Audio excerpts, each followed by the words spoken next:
안녕하세요. 닥터제이 장의사입니다. 자, 오늘도 뻥역사의 달인 황연필 강사님의 생구라에 대해 한번 알아볼 텐데요. 이런 걸 설명해야 하다니 정말 이 나라의 현실이 개탄스럽습니다. 입만 열면 개뻥인 우리 황 강사님, 언제적에 구라로 밝혀진 이런 걸로 선동을 하고 계십니까? 진심으로 인생을 왜 그렇게 개뻥과 선동으로 사시는지 어떤 면에서는 존경스럽습니다. 이 사람은 제가 앞에 위임통치 청원서에서 말한 것처럼 아무런 공부나 검증 없이 그냥 자기가 유리한 것만 딱 잘라서 가져와 아주 못돼먹은 선동을 하는데요. 일단 이승만이 일본으로 튀려고 했다는 그 주장을 그대로 가져와서 영상을 또 올렸는데요. 자, 그가 가져온 사료 무초 미 대사와의 기록을 보면 그의 개뻥 선동을 알 수가 있죠. 그는 이승만 대통령과 내각을 일본으로 보내 망명 정부를 세울 수 있는지 여부를 내게 타진했다. 이에 대해 나는 아무 말도 하지 않았다. 여러분, 이 문서에 보면 27일 국방부 장관 신성모가 망명정부에 대한 의사를 물어본 거죠. 무초는 당연히 이걸 씹습니다. 그러나 이게 도대체 어떻게 한국 정부의 공식 입장이며 이승만의 입장이라 볼 수 있을까요? 애당초 이승만은 메가더와 트루먼과의 직접 연결 라인을 가지고 있었고, 이게 한국 정부의 공식 입장이면 무초가 저렇게 씹을 수도 없어요. 무초가 생각할 때도 이게 미친 소리구나 하고 씹은 겁니다. 근데 이걸 한국 정부의 공식 입장과 이승만의 입장인 것처럼 개뻥을 치는 거죠. 자, 국방부 전사편찬위원회 한국전쟁사 1권 610페이지부터 보면 이승만은 런을 치기 전에 25일 오전 이미 주미 대사관 장면 대사에게 연락하여 즉시 미국의 원조를 요청하라 지시했고, 2시에 비상 국무회의를 열었고 26일 새벽에는 메가더에게 직접 연락하여 도움을 요청합니다.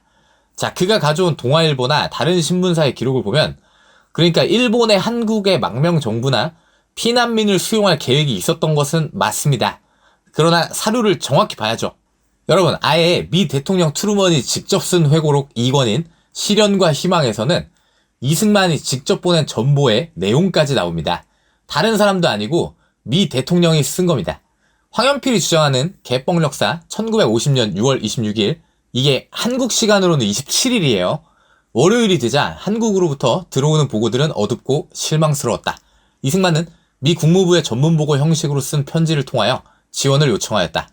6월 25일 이른 아침부터 북한 공산군은 남한의 무장 침공을 개시하였습니다.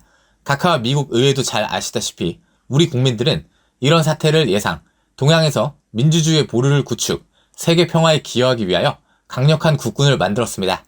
우리는 귀하께서 우리를 해방하고 공화국을 건설하는 데 필수적인 도움을 주신 데 대해 다시 한번 감사를 드립니다. 우리는 국가적 위기에 직면하였지만 용감하게 저항하고 있으니 세계 평화를 파괴하려는 행동을 저지하기 위하여 더 강력한 지지와 효율적이고 시의적절한 지원을 호소합니다. 이런 이 대통령의 호소문을 가져온 한국 대사는 낙담하여 울먹였다. 나는 전투가 겨우 48시간 지났을 뿐이고 다른 나라들은 더 어려운 상황에서도 싸워서 종국적 승리를 거두어 자유를 지켜냈다고 말하며 그를 격려하였다. 나는 그에게 버티어내라면서 지원이 진행 중이라고 했다. 자, 보다시피 이승만은 트루먼에게 도움을 요청하며 지금의 위기를 극복할 것이라 단호하게 말하고 있습니다. 그러나 황연필이나 찌라시 언론은 어떻게든 이승만이 나라를 버리고 빤스런을 하고자 했다. 이걸 말하고 싶은 거잖아요. 황연필이 위임통치 청원에서 위임통치 청원서가 중요한 게 아니잖아요. 결론은 이승만은 나라를 팔아먹으려 했다. 여기로 연결되는 게 중요한 것처럼요. 그의 말대로면 그에 동의한 안창호나 똑같은 청원서를 낸 김규식, 여운형도 다 매국노인데 말이죠. 자, 황연필 같은 뻥역사 선동가가 얼마나 위험하냐면 말이 아다르고 어다르다고 하잖아요. 자, 볼까요?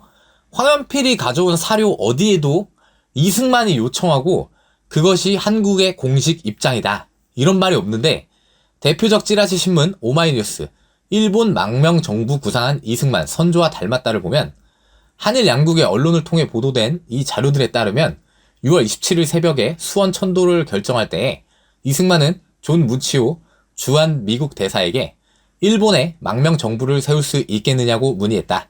서울이 함락된 것은 6월 28일이었다. 이승만은 서울이 함락되기도 전에 일본 망명을 생각했던 것이다. 자, 어때요? 교묘하게 이승만 본인이 일본으로 튈 수 있겠냐라고 물은 것처럼 되어 있죠. 이게 선동이고 찌라시죠. 거기다가 이것을 근거로 듭니다. 1996년 4월 14일자 연합뉴스를 포함한 국내 언론들이 일본 교도통신을 인용해서 보도한 바와 같이 북한군이 서울을 점령하기도 전에 이승만은 이미 일본 망명 계획을 세웠다. 교도통신이 제시한 자료는 전 야마구치현 지사이자 전 통상성 장관인 다나카 나스오가 쓴 회고록과 미국 국무부가 발행한 미국 외교 관계다. 여러분, KBS는 과거 뻥력사 황연필과 이 찌라시 언론들의 기사대로 한국 정부가 6만 명 규모의 망명 정권을 야마구치현에 세우고 싶어 한다는 일본 외무성의 기록과 다나카 나스오가 썼다는 회고록 기록을 제시하지만 거기에 기록된 것은 외무성 사람으로부터 전보가 와서 한국 정부가 6만 명의 망명 정권을 야마구치현에 만들길 희망한다. 이렇게 되어 있는 부분이 있습니다. 그런데 보세요. KBS는 이게 6월 27일자라고 뻥을 쳐놨죠. 그러니까 이게 왜 중요하냐면 전쟁 발발 이틀이잖아요.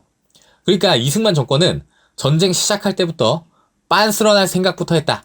이걸 강조하기 위해 하는 거예요. 자, KBS나 황연필이 주장하는 야마구치 현사 기록에는 뭐라고 되어 있냐면 정확히 이렇게 되어 있어요. 북한군이 부산의 북쪽 낙동강까지 진격해 들어왔어요. 그래서 이대로 가면 부산은 제2의 덩케르크가 되는 거예요.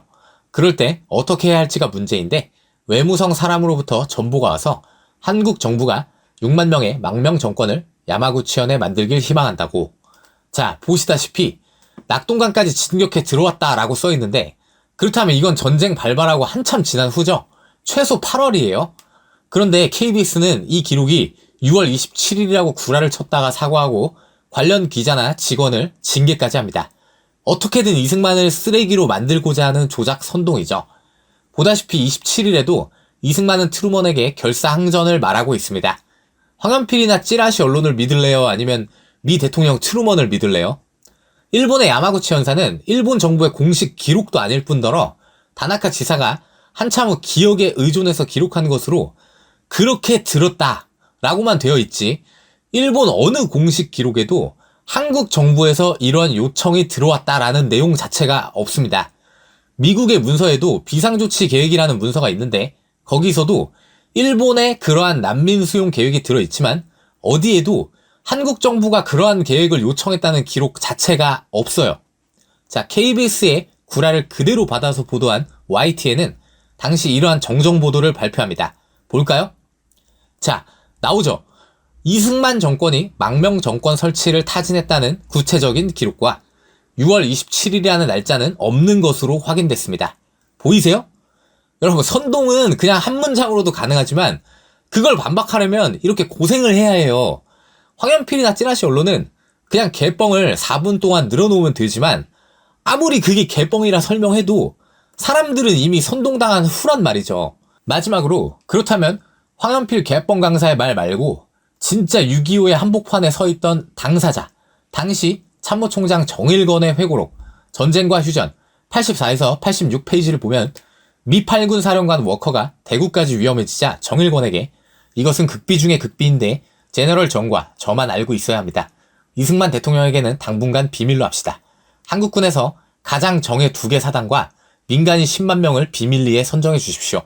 그러면서 이유를 묻는 정일권에게 워커는 정장군이 승낙하면 메가더 사령관에게 건의하여 선박을 준비한 뒤 철수하겠다고 말했고 위치는 아메리카 군도라고만 말했다고 되어 있는데 당시 정일권은 괌이나 하와이를 말하는 것이라 생각했다고 나옵니다. 자, 이것은 대구와 부산을 지킬 수 없을 거라고 판단한 워커가 먼저 망명 정부를 제안한 것입니다. 책에서는 그것 때문에 정일권이 직접 바로 부산으로 내려가 이승만을 접견하고 워커가 말한 철수 계획을 이승만에게 즉시 보고하는데요. 거기서 이승만이 이렇게 말했다고 되어 있습니다. 워커 그 사람 보기보다는 여간 겁쟁이가 아니구먼. 망명의 서러움을 안고 하와이까지 가서 외롭게 일본 제국과 싸웠던 나에게 이제는 결의를 이끌고 다시 거기로 망명을 가라 하던가. 워커에게 말하시오. 나 대한민국 대통령 이승만은 누가 가자고 해서 나의 조국을 등질 비겁자가 아니라고 말하시오. 나 대통령 이승만은 영천이 무너져 공산군이 여기 부산까지 온다면 내가 가장 먼저 나가 싸울 것이오. 내 침실 머리맡에는 언제나 권총이 준비되어 있다고 전하시오. 미군은 왜 여기에 왔다고 하던가. 공산 침략군을 물리치고 정의와 자유를 위해서 온 거 아닌가? 그런데 전황이 위태롭다 해서 도망가고 싶다면 자기들끼리 떠나라고 하시오. 여러분, 황현필 뻥강사가 그렇게 좋아하는 민족문제연구소 기사에서조차도 이승만이 일본으로 튀겠다고 한 것은 사실이라 인정하지 않아요. 이 기사를 보세요. 이거 민족문제연구소 기사예요. 황현필이 주장한 일본 외무성 기록은 어디에도 그 실체가 없습니다. 오직 야마구치 현의 기록에서만 그걸 찾아볼 수 있는데, 그것도 지사가 그렇게 들었다. 이게 끝이에요. 미국 정부나 일본 정부의 공식 문서에는 어디에도 한국 정부나 이승만이 망명 정부를 요청했다는 내용이 없어요. 보세요. 황현필이랑 똑같은 놈들끼리 그 어디에도 이승만과 한국 정부가 일본 망명 정부를 요청한 사실 자체가 없는데 흥분해서 이 광분하는 거. 이들에겐 역사의 사실, 진실 이런 게 중요하지 않아요. 저도 이승만을 깔 건 무지하게 깐 사람입니다만 왜 구라를 가지고 그렇게 선동을 하냐 이겁니다. 결국 사실이 아니라 자신들의 정치적 입장을 위해서 유리한 부분만 날조해서 발광하는 거잖아요. 많은 사람들이 황현필이 늘어놓은 뻥에 대해서 지적하고 있는데 그는 그것에 대해서는 한마디도 하지 않습니다. 오직 건국전쟁이라는 영화에 대해서만 말하고 있을 뿐이죠. 그는 건국전쟁 개봉 후 올렸던 20몇 가지 이승만을 존경하지 않는 이유 그것도 지금 보니까 지웠어요. 저한테 털려서 사과한 남침 유도설 해명 영상도 슬그머니 지웠죠. 진짜 졸려라고 비겁한 게 그는 최신 영상에서는 또 제가 지적한 연합국 열강이 한국의 독립을 보장한다는 조건 하에 이 부분을 슬그머니 올립니다. 그러면서도 또 그걸 안창호가 동의하고 김규식이나 여운형이 같은 청원서 낸 거 이건 말 안 해요. 이 사람이 얼마나 웃긴 인간인지 알 수 있죠. 사실은 다른 사람 동영상 다 보고 있는 거예요. 여러분, 이승만에 대한 평가는 자유입니다. 그러나 자신의 목적과 정치적 성향 때문에 왜 구라와 선동을 하냐 이겁니다. 그는 그렇게 해서 돈을 벌지만 그러면서도 역사학자니 강사니 역사를 역사답게 가르치니 이따위 헛소리를 하고 있으니 진심으로 참담합니다. 감사합니다.